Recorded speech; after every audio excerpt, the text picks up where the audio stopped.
C'est-à-dire qu'il y a un an, elle n'était pas capable de faire ça? Ah non, pas du tout. Et pourtant, avant d'en arriver là, Brittany et sa mère, Sylvie, qui l'a élevée toute seule, ont vécu des moments difficiles. Sur ce petit film familial, Brittany est déguisée en princesse chinoise, le jour du carnaval de l'école. Elle passe son temps à courir dans tous les sens. Sa mère se souvient de ces moments douloureux. À l'école, la maîtresse était obligée de faire classe avec ma fille sous son bras. Parce que elle avait une inquiétude, c'était qu'elle se blesse parce qu'elle grimpait partout. En plus, elle faisait beaucoup de bruit. Elle se déplaçait dans la classe, elle n'écoutait aucune consigne, elle montait sur les tables, sur les chaises, gribouillait sur les feuilles des autres. Enfin,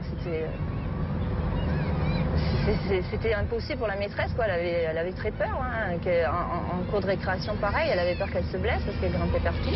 Sur ces images, Brittany est toujours toute seule. Elle n'a pas d'amis. Les enfants hyperactifs sont souvent rejetés par les autres. C'était une enfant qui était toute seule à la récréation. Bien souvent, je me suis cachée pour voir. Elle jouait toute seule. Elle n'a jamais été invitée à des anniversaires. Jamais. Et l'enfant, au bout d'un moment, elle se dit, personne ne m'aime. Moi, c'est ce qu'elle m'a dit. Personne ne m'aime.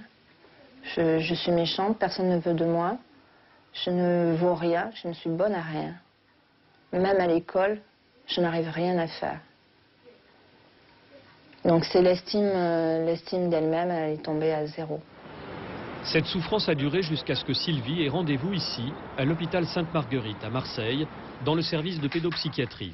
C'est ce médecin qui a mis un nom sur le trouble dont souffrait Brittany. C'est lui qui a diagnostiqué l'hyperactivité. Brittany, par exemple, c'est une patiente qui, lors de la première consultation, était debout sur mon bureau, très agitée.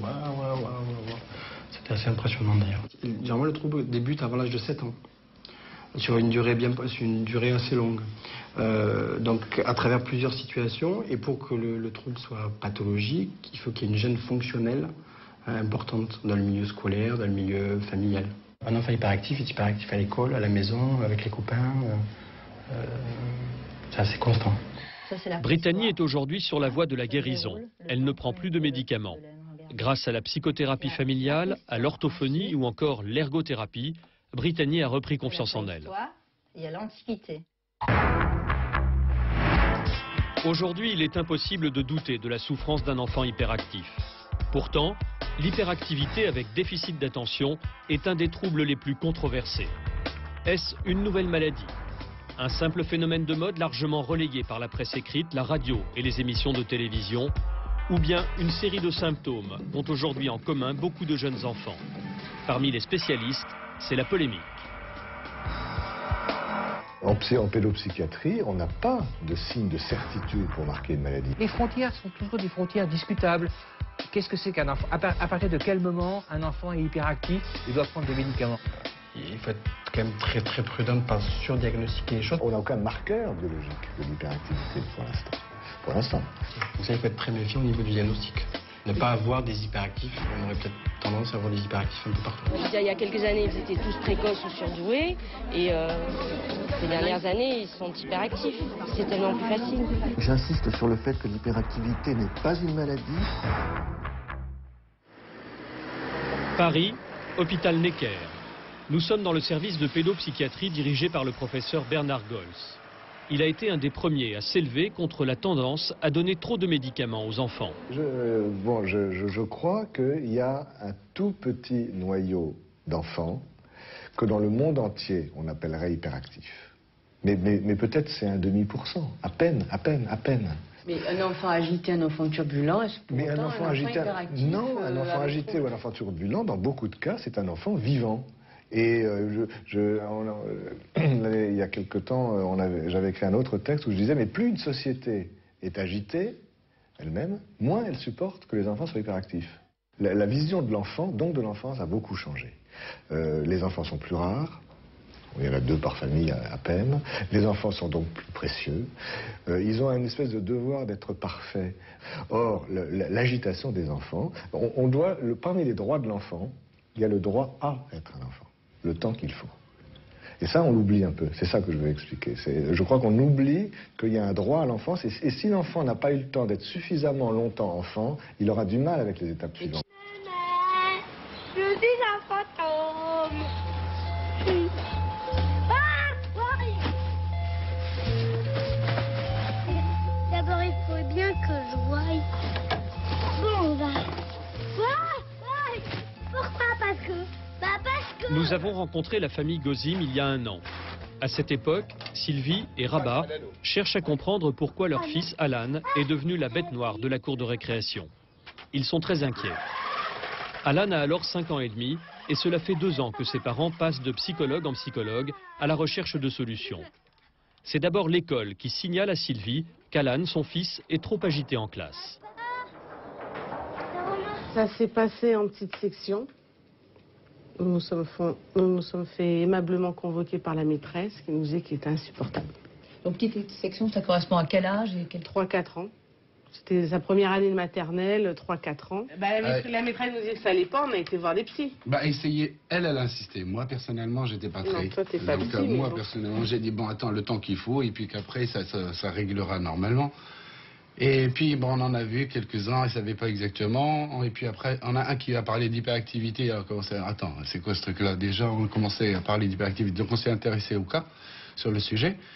Et puis, elle aussi avait dit légère. Et puis après, on a fait un test d'évaluation, enfin, dans ce qui concerne son QI. Ils ont vu qu'il était assez, comment tu dis ça, précoce. Et donc, c'est peut-être ça qui a fait que il bouge un peu plus parce qu'il s'ennuie un peu. Nous, on le trouvait turbulent, mais on se disait pas, c'est anormal, il faut aller consulter, il est pas normal. Bon, dans la famille, on nous disait pas non plus, mon Dieu, viens sans tes gosses, ou... on n'en était pas du tout là. Bon, il avait ses bons jours, ses mauvais jours, et puis c'est tout. Après plusieurs tentatives de psychothérapie, rien n'améliore le comportement d'Alan. L'école continue même de pousser les parents à consulter. La mère d'Alan obtient un rendez-vous avec un spécialiste dans un des services de pédopsychiatrie les plus actifs en France dans le traitement de l'hyperactivité, à l'hôpital Robert Debré, à Paris. Le médecin dit tout de suite à Sylvie que son fils est sûrement atteint du trouble de l'hyperactivité et qu'il aura besoin d'un traitement à base de psychostimulants. C'est à la suite de cet entretien qu'il a dit qu'il était hyperactif, précoce, ça il a tout à fait... Il était tout à fait d'accord, mais qu'il avait cerné qu'il était hyperactif, qu'il avait besoin sûrement d'un traitement à la Ritaline.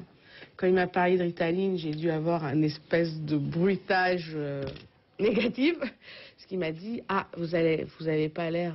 J'ai dit, non, j'ai entendu parler, je connais un petit peu. A priori, je suis pas du tout d'accord. Je dis bien a priori. Puisqu'on se revoit en mars, j'aurai le temps de m'informer plus. Et je lui dis, mais pourquoi on se revoit qu'en mars? Rien ne va être fait entre-temps. Ils me disent que le traitement, on peut le commencer qu'à partir de 6 ans, la législation. Alors, il m'a dit, ça serait moi je commencerais dès 3 ans. Mais en France, c'est 6 ans. Et si on se revoit en mars, il aura presque 6 ans. Donc, on peut commencer. Et l'école verrait déjà un changement avant la fin de l'année. Le médecin fixe un autre rendez-vous pour le 17 mars 2004. Nous sommes autorisés à assister à cette consultation. Bonjour jeune homme, ça va? Tu as un bisou? C'est donc la deuxième fois que ce pédopsychiatre rencontre Alan. Le médecin va d'abord lui poser des questions. Ce qui l'intéresse, c'est le comportement de l'enfant à l'école. Alors, comment ça se passe? Alors, raconte-moi un petit peu comment ça se passe à l'école en ce moment. Bien. Bien?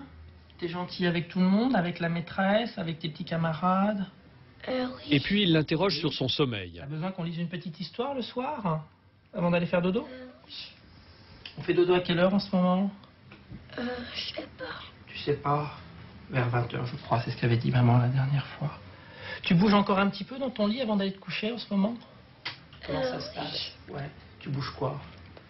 Tu bouges tout? Les bras, les jambes? Qu'est-ce que t'aimes bien bouger quand t'es dans ton lit? Les bras, les jambes? Tout. Tout? Tu te débats un petit peu dans ton lit? Est-ce que t'as... Oui, vas-y. Quand je dors, je me mets pieds sur l'oreiller. Ah, tu te retrouves là. Quand je dors, je me retourne des fois. D'accord. Alors en fait, il a ce qu'on appelle une motricité excessive pendant son sommeil. C'est des choses qui sont parfaitement décrites chez les enfants qui présentent un trouble attentionnel avec déficit, avec un trouble attentionnel avec hyperactivité. Allez, viens Alan, hop. Ce jour-là, le médecin confirme le diagnostic de l'hyperactivité.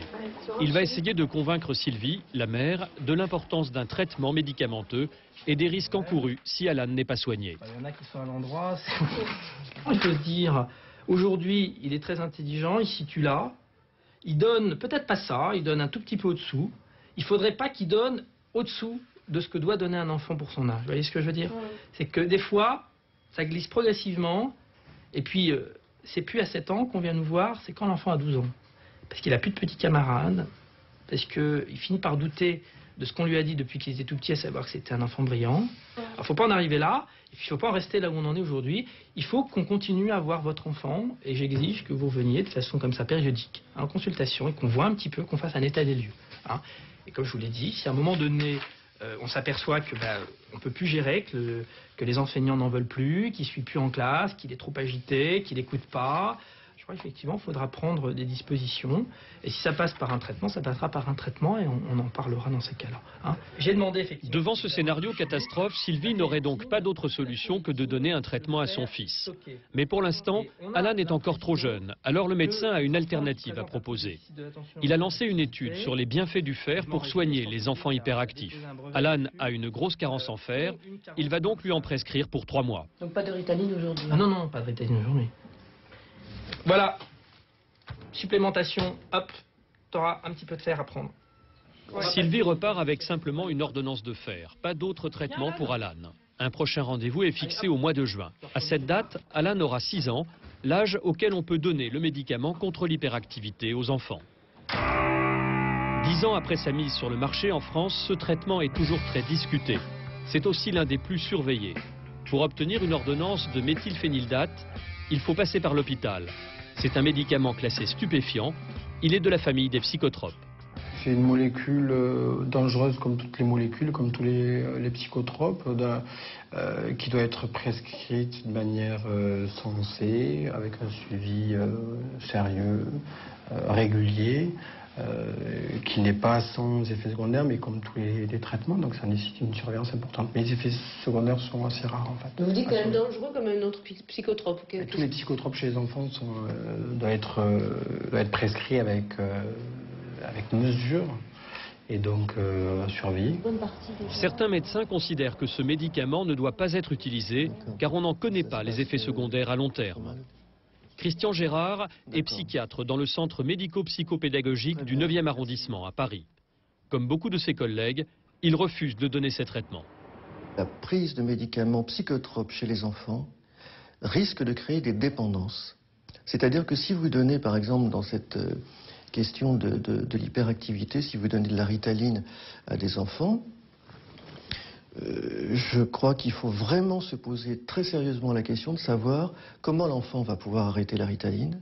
Est-ce qu'on va être obligé ou non de donner un médicament de remplacement après? Il faut aussi ne pas oublier que la Ritaline est un dérivé amphétaminique. Et moi, je pose la question de savoir ce que donne au long cours ce type de médicament chez un enfant. Malgré la controverse, de nombreux médecins prescrivent ce médicament. Depuis 1995, le nombre de boîtes vendues a été multiplié par 10. On est passé de 10 000 à 100 000 boîtes. Un marché en forte croissance. D'ailleurs, un deuxième médicament du même type vient d'être lancé en France et un troisième s'annonce. Comment ces produits ont-ils pu trouver un écho si favorable? Comment les laboratoires ont-ils su convaincre de donner des médicaments psychotropes aux enfants? Nous avons rencontré un ancien responsable d'un laboratoire. Philippe Pignard a travaillé pendant 17 ans dans l'industrie pharmaceutique. Il était chargé de la communication. Il dénonce aujourd'hui les stratégies des laboratoires pour augmenter leur clientèle. Les industriels du médicament, ils parlent d'une niche. C'est-à-dire qu'ils se mettent au début dans un secteur extrêmement précis, étroit, bien délimité. Des gens atteints d'une pathologie lourde, où on dit vraiment là, effectivement, ne pas leur donner de médicaments, c'est scandaleux. Parce que regardez ces gens, ils souffrent, ils font souffrir leur famille. Et donc c'est une catastrophe si on ne les soigne pas. Donc vous partez avec une niche très précise. Et une fois que vous êtes dans cette niche, après toute la stratégie marketing, au fil des ans, va consister à élargir la niche. C'est-à-dire progressivement à faire reculer les frontières du trouble que vous aviez défini. Et ça, en